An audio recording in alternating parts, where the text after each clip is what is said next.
ఎవరైనా recovery agent loan కట్టలేదు ఆఫీస్కి రా అని అంటే అస్సలు వెళ్ళకండి.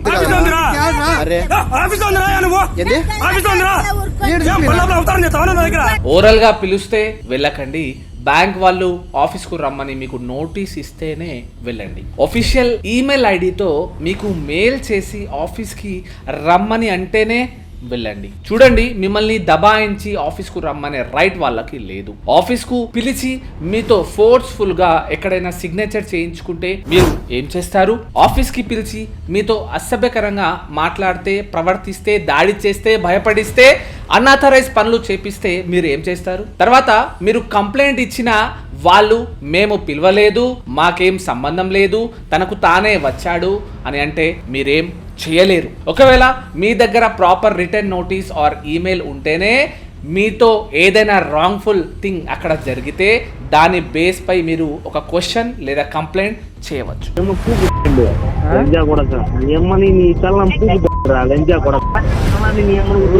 మీరు ఈఎంఐ కట్టకపోతే మీ ఇంటికి వస్తున్నా అని మీ పర్మిషన్ అడిగి మీరు పర్మిషన్ ఇస్తేనే రావాలి. ఇంటికి వచ్చాక మీరు ముందు అడగాల్సింది తన ఐడి కార్డ్.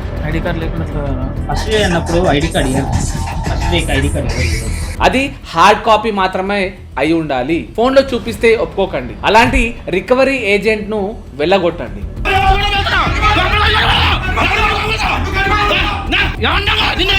ఐడి కార్డ్ పై మీకు లోన్ ఇచ్చిన బ్యాంక్ లేదా లోన్ యాప్ ఇచ్చిన అఫీషియల్ ఐడి కార్డ్ తో మాత్రమే మీ దగ్గరికి రావాలి. థర్డ్ పార్టీ ఐడి కార్డ్ ఉండకూడదు. ఆ ఐడి కార్డ్ ఫోటో మీరు ఫస్ట్ ఆఫ్ ఆల్ తీసుకోండి. ఇవి లేకపోతే అటువంటి రికవరీ ఏజెంట్ ను మీరు సహకరించకండి. మీ ఇంటికి విజిట్ చేయమని బ్యాంక్ హౌస్ విజిటింగ్ ఆథరైజేషన్ ఖచ్చితంగా రికవరీ ఏజెంట్ కు ఇస్తుంది. అది కూడా తప్పకుండా అడగండి. ఇవేమీ లేకుండా వాళ్ళు విజిటింగ్ చేయడం అనేది ఇల్లీగల్. ఇలా ఎవరైనా చేస్తే ఆ ఏరియాకు సంబంధించిన నోడల్ ఆఫీసర్, బ్యాంకింగ్ అంబడ్స్మన్ కు మీరు కంప్లైంట్ ఇవ్వండి. మీకు లోన్ ఇచ్చిన ఆ బ్యాంక్ ఆర్ లోన్ యాప్ వాళ్ళకు ఈ వీడియో ఎవిడెన్స్ గా పెట్టి మెయిల్ చేస్తూ కంప్లైంట్ చేయండి. బ్యాంక్, లోన్ యాప్ వాళ్ళు ఎలాగో మాకు సంబంధం లేదు అనే డినై చేస్తారు. ఈ రికవరీ ఏజెంట్స్ వాళ్ళ సొంత డబ్బు మీకు ఇచ్చినట్టు వ్యవహరిస్తారండి.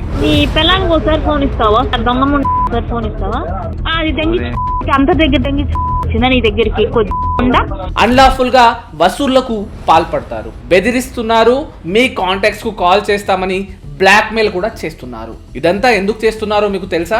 ఎందుకంటే మీరు ఈఎంఐ కడితే వాళ్లకు ఆ ఈఎంఐ నుండి కమిషన్ రూపంలో కొంచెం అమౌంట్ వస్తుంది. అందుకే వాళ్ళు రౌడీలా బిహేవ్ చేస్తున్నారు.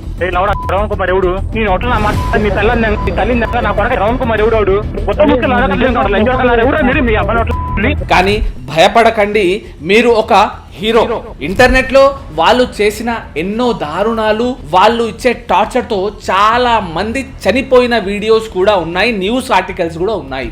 ఫోన్ చేస్తారంటండి, నీకు నువ్వు డబ్బులు కట్టకపోతే నీ ఫ్యామిలీ మొత్తం రోడ్డుకి ఇడుస్తా, మొత్తం బూత్ బొమ్మలు పెడతా అని పెట్టినంట. లోన్ రికవరీ అనేది ఒక సివిల్ ఇష్యూ. లోన్ కట్టకుంటే నోటీస్ పంపియండి, కేసులు పెట్టండి. అంతేకాని ఇంటి మీదికి వచ్చి రచ్చ చేస్తే ఊరుకోకండి. వాళ్ళు మీతో ఎలా ప్రవర్తిస్తున్నారో మీరు కూడా అలానే ప్రవర్తించండి. ఏదైనా లా అండ్ ఆర్డర్ ఇష్యూ వస్తే మీ నియరెస్ట్ పోలీస్ స్టేషన్లో వీడియో ఎవిడెన్స్గా పెట్టేసి కంప్లైంట్ రైజ్ చేయండి. వీళ్ళ హరాస్మెంట్ వల్ల చాలా మంది సూసైడ్స్ చేసుకుంటున్నారు. లోన్ తీసుకొని కట్టలేని పరిస్థితుల్లో ఉంటే మన దేశంలో చట్టం అనేది ఒకటి ఉంది, దాన్ని అందరూ ఫాలో అవ్వాలి. భయపడే అవసరమే లేదు. మీరు లోన్ కట్టకుంటే ఏమీ కాదు, డబ్బులు లేవు నా దగ్గర ఉన్నప్పుడు తప్పకుండా ఇస్తాను అనండి. ఒక్కసారి నీట్గా చెప్తే వాళ్ళు వినకపోతే ఖచ్చితంగా బ్లాక్ చేసేయండి. వాళ్ళు మీ విషయాన్ని కోర్టులో పెడితే అక్కడ మీ వాదన చెప్పండి. కోర్టు మీకు అఫీషియల్గా టైం ఇస్తుంది. అంతేకాని దయచేసి ఆత్మహత్య అనే ఆలోచనలు తీసుకురాకండి. భయపడకండి. ఈ పోరాటంలో మీరే ఒకరు లేరండి, మీలా చాలా మంది బాధపడుతున్నారు. అన్యాయాన్ని ఎదురించండి, ప్రశ్నించండి, లా తెలుసుకోండి, మీకు మీరే లాయర్ అవ్వండి.